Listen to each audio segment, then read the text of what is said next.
ఓం గురు బ్రహ్మ గురు విష్ణు గురుదేవ మహేశ్వరు సాక్షాత్కార బ్రహ్మ తస్మై శ్రీ గురువే నమః లోక మాతపతి పార్వతి వీరభద్ర భద్రకాళి మాత నమో నమః ఓం. ఇప్పుడు ముఖ్యంగా మన సంస్కృతి గురించి మాట్లాడాలి మనం. ఎందుకంటే ఇప్పుడు మసీదుల గురించి కానీ ఇప్పుడు అయోధ్య రామ్లల్ల రూపంలో భవ్యమైన నవ్యమైన నిర్మాణంతో వచ్చినాడు. తర్వాత నెక్స్ట్ జ్ఞానవాపిది, అది కూడా కోట్ల పరిష్కారము అనుకూలంగానే వచ్చి ఇప్పుడు శృంగార గౌరి ఆలయం పూజలకు అనుమతి ఇచ్చినారు. ఇవన్నీ ముందు ముందుకు అర్థమవుతాయి మనకి. తర్వాత మధురలో శ్రీకృష్ణుని కూడా ఉంది. చాలా వరకు అన్నీ మళ్ళా నవ్యమైన భవ్యమైన సనాతన విశ్వగురు భారత్ ఎట్లుంటుందో చూపిస్తాం. ఎందుకంటే మంగోల్లో కూడా కంబోజ్ అప్పట్లో కూడా దేవాలయం దాదాపు 1100 సంవత్సరాల కింద దేవాలయాల్లో ఇంతకుముందు పురాతనంగా ఈ బౌద్ధులంతా వీళ్ళంతా అసలు క్రీస్తు శకం స్టార్ట్ లేదన్న వీళ్ళంతా మనది సనాతనము దాదాపు లక్షల సంవత్సరాలు. కృతయుగము, త్రేతాయుగము, ద్వాపరయుగము, కలియుగము, ఇది 4వ యుగంలో ఇన్ని సమస్యలు వచ్చినాయి చూడండి. అసలుకి ఒకప్పుడు ఈ భూమి మీద ముక్కోటి దేవతలే తిరిగాడినారు. అంత ధర్మమే వెళ్ళింది 4 పాదాల మీద. తర్వాత సత్యంలో 4 పాదాలతో గోమాత ఉంటే, త్రేతాయుగంలో 3 పాదాలతో, ద్వాపరయుగంలో 2 పాదాలతో, కలియుగంలో 1 పాదంతో ధర్మం నడుస్తుంది. కాబట్టి ఇన్ని సమస్యలు. అందుకే దీన్ని ఆ భగవంతుడు ఆ వీరభద్రుడు ఇప్పుడు ఇన్ని రోజులు మనము విష్ణు రూపాలతో దశావతారాల్లో రూపాలు చూసినాము. ఇప్పుడు ఆ శివుడే, ఆ శివకేశవుడే సాక్షాత్తు ఆ శివుడి జటల నుంచి దక్షయజ్ఞప్పుడు వచ్చిన మన వీరభద్రుడు ప్రతిరూపమే వీరభద్రుడు, శివునికి ప్రతిరూపం ఆయనే. ఇప్పుడు మనకి కలియుగంలో ఉరుకుందిరైన స్వామిగా, తర్వాత ఇప్పుడు మళ్ళీ వీరభద్ర భద్రకాళి మాతకి ఎలా దుశ్శిక్షణ చేస్తారో మనం చూద్దాం. ఇవన్నీ ముందు అర్థమవుతుంది మీకు. ఎందుకంటే మనం ఈరోజు మనసులో ఉండాం, మాయలో ఉండాం. ఒక్కసారి కరోనాతో కన్ను తెరిపించినాడు. ఒక్కసారి కరోనా దెబ్బ అంటే ఏం తెలుసా భగవంతుడికి. నేను అనుకుంటే మిమ్మల్ని ఏమి తుఫాన్లు ఇచ్చే అవసరం లేదు, భూకంపాలు తెచ్చే అవసరం లేదు. భయానికే ఆ భయం కూడా ఏమి జ్వరము, దగ్గు, పడిశము, మైనప్పుడు కాళ్ళనొప్పులు, ఇవే లక్షణాలు. అంటే ఇప్పుడు లేవా మనకి జ్వరాలు, దగ్గులు, పడిశములు. ఆ భయమే అనేది సృష్టించినాడు. కాబట్టి భగవంతుడు ఏదైనా మాయ చేయగలడు. ఒక్కసారి ప్రపంచ దేశాలను విర్రవీగుతూ ఆర్థికంగా బలపడి వాడిని వేస్తాం వీడిని వేస్తాం వాళ్ళు బెదిరించుకుంటుంటే ఒక్కసారి వాళ్ళందరికీ ఆర్థికంగా కుంగదీసేదానికి కరోనా అనే వైరస్ని ప్రపంచమంతా వ్యాప్తింపజేసి ఒక్కసారి అందరికి భయాలు చూపించినాడు ప్రపంచానికి. అంతా ప్రపంచమంతా ఎవరిది? శివుంది. ఇది దాంట్లో మనం సృష్టించుకునేది. ఇప్పుడు కలియుగంలోన ఈ మొఘలు వచ్చి ముస్లిముల్ని, అది మన పిల్లలే. ఈ క్రైస్తవులు వచ్చి, బ్రిటిష్ వాళ్ళు వచ్చి లండన్ నుంచి మన క్రైస్తవులు, వీళ్ళు మన పిల్లలే. ఇక మిగిలింది సనాతన ధర్మంలో హిందువులు. అంటే హిందువులు మనమంతా ఒకటే కులము, ఒకటే మతమే అంతా. కానీ ఇవంతా కొంతమంది భయంతోన ఈ ఔరంగజేబు, బాబరు, షాజహాన్, అక్బర్ ఇటువంటి వాళ్ళందరూ ముస్లిం సామ్రాజ్యం చేయాలా, భారతదేశంలో అంతా ముస్లిం సామ్రాజ్యం చేయాలని వాళ్ళు వలస వచ్చిన వాళ్ళంతా మన గుళ్ళని, గోపురాలను కూల్చి వాళ్ళు అది అంతా ప్రాధాన్యం చేసుకునే దానికోసం భయపెట్టి, లేకుంటే రకరకాలుగా లొంగ తీసుకొని ఇవన్నీ ప్రాణాలు తీసుకుని మార్చినారు. ఇప్పుడు మా పిల్లలు మాకే శత్రువులు అయిపోయినారు. ఒక అన్నదమ్ములు శత్రువులు అయితే ఎట్లా పరిస్థితి ఉంటుందో ఒక చిన్న ఎగ్జాంపుల్ ఇప్పుడు ప్రస్తుతానికి మనకు జరుగుతుందో చూస్తున్నాం. పాకిస్తాన్ ఎవరు? మన దేశంలో భాగమే. పాకిస్తాన్ సోదరులు ఎవరు? మన ముస్లిం సోదరులే. మనమంతా ఒక్కటే. కానీ ఒక్కసారి మత ప్రతిపాదికన ఒకరు హిందువు, ఒకరు ముస్లిం అనే మత ప్రధాన తీసుకొని మతాల సిద్ధాంతాల ప్రకారం తీసుకుని ఎంత బద్ధశత్రులు చూసుకోండి. మనలో మనం కలాయించుకుంటూ పక్క దేశాలకు అందరికి ఆట అయిపోయింది మనకి. పాకిస్తాన్ని చూసి, భారతదేశం చూసి చైనా ఆడుకుంటుంది, అమెరికా కూడా ఆడుకుంటాడు. పక్క దేశాలన్నీ మనల్ని బలీనపరిచేకి మనలో మన కుట్రకుతంత్రాలు పెట్టి ఇది ఇట్లా కొనసాగిస్తున్నారు. ఇది అట్లా ఉండాలా. మనమందరూ ఆశ భారతదేశం అంతా మన దేశము, మన పిల్లలు, మనం అందరూ కలిసే రోజు దగ్గరలో ఉంది నాన్న. కులాలకి మతాలకు అతీతంగా వచ్చే రాజ్యము రామరాజ్యం. రామరాజ్యంలో హిందువులు, ముస్లింలు, క్రైస్తవులు, కులాలు, మతాలు, ఇట్లా కుల గెజ్జులు, మత గెజ్జులు అన్నీ ఇప్పుడు మన రాజకీయాల్లో వచ్చినవి. ఈ రాజకీయ నాయకులు సర్వనాశనం చేస్తున్నారు. ఈరోజు పాకిస్తాన్లోన విడిపోవడానికి ఎవరు? ముస్లిం లీగ్ నాయకుడు మహమ్మద్ అలీ జిన్నా గారు. పాలించాలా, మాకు అధికారం కావాలా, మేమే రాజు కావాలా, మామే ప్రధాని కావాలని ఆయన అట్లా ప్రతిభని విడిదీసినాడు. మళ్ళీ ఇవన్నీ వ్యక్తిగతం వల్ల ఇన్ని మతాల కులాలు పుట్టుకొచ్చి ఇన్ని రకాల సమస్యలు వచ్చినాయి. మా దేవుడు ఇట్లా, మీ దేవుడు ఇట్లా, సిద్ధాంతాలు అన్నీ తయారై ఇట్లా అయింది. ఒక చిన్న ఎగ్జాంపుల్ నాన్న, ఇప్పుడు తెలంగాణ ఇచ్చింది ఎవరు? సోనియా గాంధీ. తెచ్చింది కేసీఆర్ అంటారు. అసలు ఇచ్చేవాడు లేకుంటే తెచ్చేవాడు ఆడుంటాడు చెప్పు. ఆమె త్యాగం చేయకుండా అన్ని ఇప్పుడు ఆంధ్రప్రదేశ్తో అంత ఎదుర్కొని ఇప్పటి వరకే అసలు కాంగ్రెస్ లేసేకి లేదు. అటువంటి పరిస్థితిలో ఒక రాష్ట్రం న్యాయం చేసేదాని కోసం ఆమె ఇచ్చింది. ఏమంటే వాళ్ళ బాధలు చూడలేక ఇచ్చింది. ఇచ్చేదాంట్లో కూడా ధర్మంగా ఇచ్చింది ఆమె సోనియా గాంధీ గారు. ఒకసారి వాళ్ళకి అప్పులు ఏమి, వాళ్ళ రాజధాని ఏమి, ఈరోజు ఇంత డెవలప్ చేసినారు. మీది భూమి అయినా వాళ్ళు చాలా వరకు డెవలప్ చేసినారు. ఇప్పుడు వాళ్ళకు కూడా మనం ఇంకో రాజధాని కట్టడానికి ఆర్థికంగా మీరు ఇంత డబ్బులు ఇవ్వాలా, వాళ్ళ ద్వారా ఇంత నష్టపోయినారు, మీరు ఇంత చేయాలని చెప్పి ఇవ్వకుండా ఊగే ఏదో సంతకాలు పెడితే అవుతుందే. ఒకప్పుడు ఇందిరాగాంధీ గారు సంతకాలతోనే పాకిస్తాన్ ఇచ్చిన, నెహ్రూ గారు పాకిస్తాన్ ఇచ్చినట్ల, మన ఇందిరా గారు బంగ్లాదేశ్ ఇచ్చినట్ల, మన సోనియా గారు తెలంగాణ ఇచ్చిన. అంటే ఊరంతా మనమే, ఈ భారతదేశం అంతా ఒక్కటే. కానీ మనలోనే ఎంత చీలికలు వచ్చినా చూడు. పాకిస్తాన్ విడిపోవడానికి కారణం ఏమిటి ఇంక తెలుసుకోవాలి మనం. మన తెలుగు వాళ్ళే మనకు సరిగ్గా లేరు. ఇప్పుడు మనమే కలాయించుకుంటాం, మాది మీదే అంట. శివుని భూమిలోనే ఇన్ని రామాయణాలు. అందుకే రా నాయన, మన భూమిలోనే మనం బతకడిని గిడిస్తే కర్మ సిద్ధాంతాలు తెంచుకుంటాంటే మాయలో పడి భూమిని పాలించాలా, అది పాలించాలా, మేమే రాష్ట్ర ఇది కావాలని స్వార్థాలు పెరిగి కుళ్ళు కుతంత్రాలతో ఇట్లా నాశమైనందుకే మన ఆయన వీరభద్రుడు వచ్చి తను ఏమనుకుంటున్నాడో, మళ్ళా శివకేశవులు ఒక్కటే, ఇది రాముడు పుట్టిన దేశమే, రాముడు ఏలిన రాజ్యమే అని అయోధ్యలో రామాలయాన్ని ఏర్పాటు చేసినాడు. ఇప్పుడు మళ్ళీ కృష్ణుడు పుట్టింది నిజమే ద్వాపరయుగంలో. కృష్ణుడి ద్వారా రాజకీయాలు, పాండవ కౌరవులు ధర్మాలను చూపిస్తూ వాళ్ళు ధర్మాన్ని పట్టుకుని వాళ్ళు వెలిగించాక ఆ కృష్ణ పరమాత్ముడు ఎట్లా కాపాడాడో, మనకి జీవితాల కర్మ సిద్ధాంతం ఏమో చూపిస్తాడు, కృష్ణ భగవాన్ని చూపిస్తాడు. మళ్ళీ మనం ఎంతో ఒక చిన్న పటానికి అవమానం జరిగిన బాధపడతాం. ఈరోజు ఎవరైనా నాయకుని విమర్శిస్తే సోషల్ నెట్వర్క్లో విర్రవీగి ఎవరు నెటిజన్లు మా హీరోని అంటావా, మా నాయకుని అంటావా అనేటప్పుడు మరి ఒక శివలింగాన్ని జ్ఞానవాపిలో దాదాపు ఇప్పుడే కాదా జరిగింది, 350 సంవత్సరాలు దాటిపోయింది. అప్పట్లోనే దాన్ని కాపాడుకోవడానికి ఔరంగజేబు నుంచి నాగసాధవులు, ఈ ఔరంగజేబు మామూలుడు అంట. ఇప్పుడు ఉండే డెప్యూటీ చెప్తాడు ఒక ఆయన, ముస్లిం మైనార్టీ నాయకుడు, ముస్లిం లీగ్ నాయకుడు ఫరూక్ అని ఆయన ఎవరో, ఆయన టోపీలు కుట్టి బతుకుతున్నట్టు. చాలా సామ్యవాద, చాలా సౌమ్యుడు అంట. తర్వాత కామాఖ్య మాతకి కొన్ని మాన్యాలు ఇచ్చినట్ట భూములు. అంటే ఎవరిది భూమి, ఎవరు ఎక్కడి నుంచి వచ్చినారా నాయన?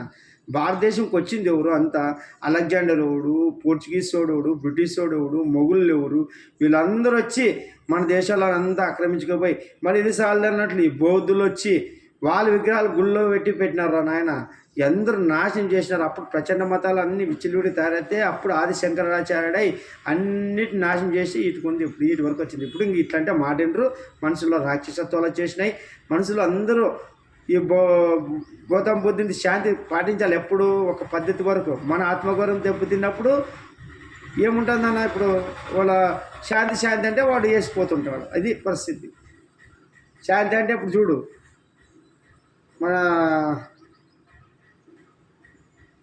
చైనా వాళ్ళు ఇప్పుడు ఎట్లా తయారైనారు. వాళ్ళు గౌతమ బుద్ధుని పెట్టుకుంటారు కానీ పాటిస్తున్నారా? వాళ్ళు ఎట్లుంటారు చూడండి, వాళ్ళు శాంతి పాటిస్తున్నారా? కానీ మనము అన్ని విభిన్న మతాలు, విభిన్న కులాలు, అన్ని కుల మతాలకు అతీతంగా ఈరోజు భిన్నంగా ఉంటుంది. అన్ని రకాల భాషలు మాట్లాడుకుంటే ప్రజలు ఎంత బాగా ఐకమత్యంగా ఉన్నారు. ఎవరు వాళ్ళు గౌరవించుకుంటారు. వీళ్ళు వచ్చి చిచ్చు పెట్టి ఈ బ్రిటిష్ వాడు వచ్చిన బీడ్స్. ఇప్పుడు క్రైస్తవులు ఉంటారు, మీరు ప్రార్థన చేసుకోండి. ముస్లింలు ఉంటారు, మీరు నమాజ్ చేసుకోండి. హిందువులు మీరు పూజలు చేసుకోండి. ఎవరు వాళ్ళు పట్టుకొని జీవితాన్ని పరమార్థం చేసుకోండి, సార్థకం చేసుకోండి. మా దేవుడు గొప్ప, మీ దేవుడు గొప్పని వాదించద్దండి. భగవంతుడు అందరికి సమానం ఇచ్చినాడు. సూర్యుడు ఎవరు వాడు, చంద్రుడు ఎవరు వాడు, అన్నపూర్ణేశ్వరం ఎవరు, ఆమె అందరికి అన్నం పెడుతుంది కదా. గంగమ్మ అందరికి నీళ్ళు వస్తుంది కదా, మళ్ళీ ఆమె ఎవరు? వాయుదేవుడు చెట్ల రూపంలో అంతా మనకి అన్ని రకాలుగా కల్పిస్తున్నాడు కదా, ఆయన ఎవరు? పర్వతాలు వాళ్ళెవరు? పర్వతరాజు ఎవరు? సముద్రం ఎవరు? నదులు ఎవరు? భూదేవం ఎవరు? మనందరికి సమానం చూస్తుంది కదా. నువ్వు ముస్లిం, క్రైస్తవ అంట, వాళ్ళకి లేని భేదాలు మనకెందుకు రా నాయన? వర్షంకి వచ్చినాం, భగవంతు ఇచ్చిన సంపత్తితోన మనం ఏమన్నా అంటుంటాం, ఆయన 3 సెంట్లు ఇచ్చింది, ఏమో 1 సెంట్ ఇచ్చారు, వీళ్ళు ఇచ్చారు, మా వీళ్ళు ఇచ్చామంటే ఎవరు? దేవుడి ఇవ్వకుంది ఏమి ఇస్తాం చెప్పు? ఈ సంవత్సరం వర్షాలు లేవు, వ్యాపారాలు ఎట్లున్నాయి, గందరగోళం ఉండాలి. మనం ఏమి ఇవ్వగలం చెప్పు? ప్రజలు ట్యాక్స్ కడితే జనాలకు పంచగలం. మన చేతులు ఏమైనా అవుతుందా? ఇప్పుడుండే నాయకులకు మళ్ళీ అడగండి, మోడీ గారిని అడగండి, జగన్ గారిని అడగండి, కేసీఆర్ గారిని, ఇప్పుడు నెక్స్ట్ రేవంత్ రెడ్డి, అట్లా వాళ్ళందరూ నాయకులను అడగండి. వర్షాలు ఏమైనా తెప్పగలరా? ఏమైనా సంపద సృష్టించగలరా? అన్నీ అవుతుందా మనకి? మనం ఏది ఇవ్వగలం చెప్పు? ఆయనంటే విశ్వామిత్రుడు తపస్సు చేసి త్రిశంకు స్వర్గం ఇచ్చినాడు. అది ఎక్కడికి పొందుకు లేకుండా ఉంది. మనం ఏదో సృష్టించి ఆడిది ఆంధ్రప్రదేశ్, స్వర్ణాంధ్రప్రదేశ్, మళ్ళీ ఇంకోరైన బంగారు తెలంగాణ, అన్నీ మోడీ గారు ఒక నినాదము, ఇట్లా రకరకాలు ఉంటాయి. మనం ఏం చేయలేము నాన్న. బొమ్మలాగా ఆడిపోవాలి. ఆడేది నువ్వు ఆడుతున్నా ఆడించినా నిన్ను చూస్తూ భరించిన భగవంతుడు ఉన్నాడు కాబట్టి మనం ఆటలు సాగుతున్నాయి. మొన్న వచ్చిన తెలంగాణ ఇంకా 10 ఏళ్ళకి పరిపాలించే కేసీఆర్ గారు ఇంకా జాతిపిత్తలాగా చేస్తాము కేసీఆర్ని అంటారు. తెలంగాణ ఇచ్చిన వాళ్ళు భారీ 10 ఏళ్ళ వాళ్ళకి అధికారం అనేది. ఇది ప్రజల మైండ్ సెట్. మళ్ళీ అయోధ్యది రామాలయం అవుతుందా ఇటువంటి మనుషులతోన? మన ఆయన ఉన్నాడు కాబట్టి చేసినాడు. మళ్ళీ మోడీ క్రెడిట్ ఇది. మోడీ నిజంగా చేయాలనుకుంటే హిందువులకి నుపుల్ శర్మ గారి విషయంలో మద్దతు పలకాల. ఆమె ఏం మాట్లాడింది డిబేట్లో, ఏమిటి గురించి వాదించింది? దీనికి మేము ఎందుకు క్షమాపణ చెప్పాలా ముస్లిం దేశాలకి? ఒక డిబేట్ మాదిరి చూడాలి. కానీ రాజాసింగ్ మాట్లాడితే పీడీ యాక్ట్ చట్టం, మళ్ళీ ఇదే అసదుద్దీన్ అక్బరుద్దీన్ వాళ్ళు మాట్లాడితే ఏం లేదు, వాళ్ళ మీద ఒక కేసు ఉండదు. వాళ్ళందరూ నంబర్ 1 వాళ్ళందరూ. ఇది పరిస్థితి. ఎండమెంట్ ధర దేవాలయాలు నడిపించచ్చు కదా 10 ఏళ్ళ. మళ్ళీ వీళ్ళందరూ చెప్పండి. మళ్ళీ విశ్వ హిందూ పరిషత్తులు వీళ్ళందరూ ఏమంటే, మా నాయన ఈ కాంగ్రెస్ ఉంటే ఇంకా మతాలను కులాలను రెచ్చగొట్టుకుంటుంటారని వాళ్ళు తీసి మన ఆయన ఒక రక్షణగా పెట్టినాడు అంతే. అన్నీ మన ఆయన చేపించుకుంటున్నాడు. ఎవరి ద్వారా తీర్పులు, ఎవరు ధర్మంగా చేపిస్తున్నాడు. మేమేమి ఎవరు గొంతులు నొక్కడంలే, ఎవరు మసీదుని తీసి మన గుళ్ళు కట్టుకోవడంలే. ఒకప్పుడు మొఘలు దండయాత్రల ద్వారా వచ్చి మన గుళ్ళని గడిపి వాళ్ళు రాక్షస ఆనందం పొంది వాళ్ళ గర్వాన్ని చూపించుకున్నారు. కాబట్టి ఈ దేవాలయాలు అంటే వాళ్ళకి, విగ్రహాలు అంటేనే వాళ్ళకి కోపం. అందుకే ఇప్పుడు కూడా అదే బీడింగ్ ఉంటుంది. విగ్రహాలు లేకుండా చేస్తారు. అదే వాళ్ళ సిద్ధాంతాలు. మనం ఒక రూపాన్ని తీసుకొని ప్రేమిస్తాం, గౌరవిస్తాం, ఆరాధిస్తాం. ఇది మన ధర్మం, సనాతన ధర్మం నేర్పింది. ఒక సూర్యుడు ఎట్లుంటాడు ఇట్లా ఊహించుకొని చేస్తాం. విష్ణువు ఎట్లుంటాడు ఇట్లా ఒక రూపాన్ని తీసుకొని కొలుచుకుంటాం. రాళ్ళను రేపులను కొలిచేంత మూర్ఖులేం కాదు మనం హిందువులు. మళ్ళీ చెప్తుంటారు మీరు రాళ్ళకి రేపులు మొక్కుతారు. ఏమంటాం? మూర్ఖులేం కాదు మనం. బావిలు బోర్లు కింద గంగమ్మ నీళ్ళు ఇస్తుంది కాబట్టి మొక్కుతాం. చెట్టుని ఎందుకు మొక్కుతాం తెలుసా? మాకు ఆక్సిజన్ ఇస్తుంది తెలుసా? అన్నపూర్ణేశ్వరం ఎందుకు మొక్కుతాం తెలుసా? అన్నం పెడుతుంది అని. సూర్యుని ఎందుకు మొక్కుతాం తెలుసా? మాకు తేజస్సు ఇచ్చి ఈరోజు మనకి హాని చేసే ఎన్నో వైరస్లను చంపి ఈరోజు పంటలు లేవాలన్నా ఈరోజు ప్రకృతి ద్వారా ఎంతో మనం లబ్ధి పొందుతాం. సూర్యుడు లేకుండా అవుతుందే. ఈరోజు కరెంటు కూడా ఇస్తాడు ఆయన. మళ్ళీ అందుకే ఆయన మొక్కుతాం. చంద్రుని ఎందుకు మొక్కుతాం తెలుసా? చందమామ అంటాం తెలుసా? చల్లని వెన్నెలిచ్చి చల్లని ఆహ్లాదంగా పిల్లలు కూడా చూసి నవ్వేటట్లు ఉంటాడు చందమామ. అందుకే ఈరోజు చందమామ శాంతి ఉన్నాడు కాబట్టి ఈరోజు మనం ఇస్రోలు పోయి ప్రయోగాలు చేసి కూడా అందిస్తున్నారు. అదే సూర్యునితో పాటు చూద్దాం అట్లా ఫోటోలు తీసడానికి. కానీ ప్రకృతితో పోలేము మనం. ప్రకృతి విరుద్ధంగా ఎప్పుడు పోలేము మనం. ఎంతసేపు పోరాడినా మనిషి జీవితం ఎంత ఉంటుందో చెప్పు. ఈరోజు ప్రతి ఒక్కరు శాస్త్రవేత్తలు అది కనుక్కునేం ఇది కనుక్కునేమంటారు. ఆయుష్ కనుక్కోండి ఫస్ట్. ఆయుష్ ఎందుకు పోతుంది దాన్ని ఆపండి. ఈ దమ్ము ధైర్యం ఉంటే ఆపండి. కొమ్మలవైన లేపాక అదృష్టంతో లేస్తున్నాడు, లేకపోతే కొమ్మలని చనిపోతున్నారు. కాదు, ఇది భగవంతుడు ఆడిచ్చే ఆట. మనం ఎక్కువ ఊహించుకోకూడదు. ఈరోజు భగవంతుడు ఇచ్చేవన్నీ ప్రకృతితోనే కరెంటు పుట్టించుకుంటున్నాం. భగవంతుడు ఇచ్చిన నీటితో నీళ్ళు తాగుతున్నాం. భగవంతుడు ఇచ్చిన భూమితోనే బతుకుతున్నాం. భగవంతుడు ఇచ్చిన దాంతో స్థానం పెట్టుకుని పంటలు పండించుకుంటున్నాం. భగవంతుడికి సకాలంలో వర్షాలు లేకుండా ఏదైనా ప్రకృతి వైపరీత్యం తట్టుకోగలమా?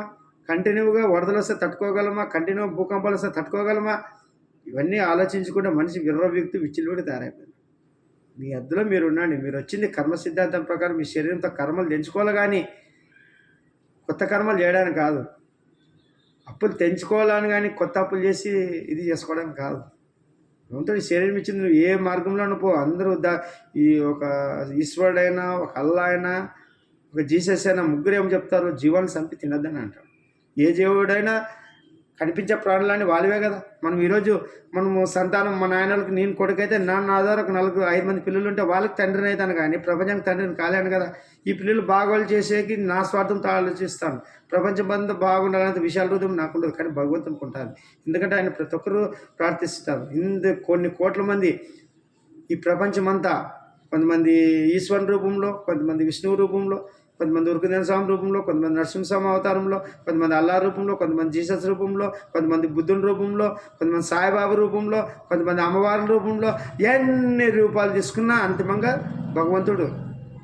ఎందుకంటే ఉదాహరణకి నేనే మా అమ్మ కొడుకుని, మా చెల్లెళ్ళకి అన్నని, మా చెల్లెళ్ళ పిల్లలకి మామని,